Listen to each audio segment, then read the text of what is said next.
On average, women across the world made just 63% of what men made in 2018, according to the World Economic Forum.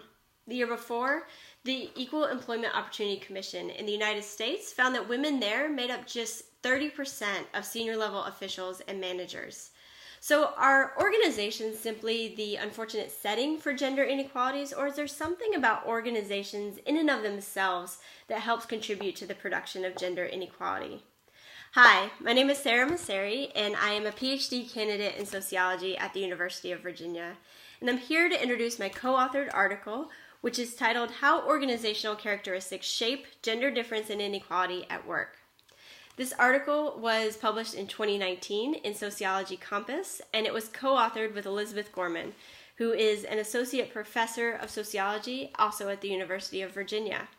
So in our article, we argue that organizational characteristics can constrain individual actions or enable and promote others in ways that can really produce differences in experiences and outcomes between women and men. And we focus our discussion on 4 areas of organizational characteristics. So first, we look at the formal structure of organizations, and this is really often laid out in policy manuals, organizational charts, and job descriptions. Second, we look at employment practices, such as those used in hiring, recruiting, and promotion. Third, we look at informal structures and organizational cultures. Fourth, and finally, we look at networks and fields in which organizations are embedded. And within each of these, we review recent scholarship that demonstrates how gender difference and inequality occurs in 3 particular areas. So first, we look at workplace experiences. Second, work-family conflict. And lastly, we look at career outcomes. We conclude that organizations are not just the setting for gender inequalities, but rather they really help produce and maintain difference and disparity among men and women at work.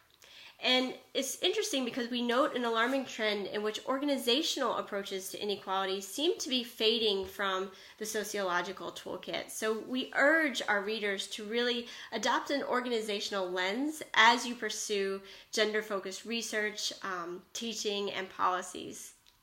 And looking ahead, we also identify 2 areas that are ripe for future research. First, we encourage inquiry into how changes in the nature of organizations might be influencing gender dynamics at work. So, for example, what are the gender dynamics in 21st century organizations that have been transformed by things like technology, globalization, and financialization? Second, we encourage scholars to compare and contrast the patterns that we observe in our article within business organizations to some of the patterns that exist in different types of organizations, like gender agencies, educational bodies, and community and public interest groups.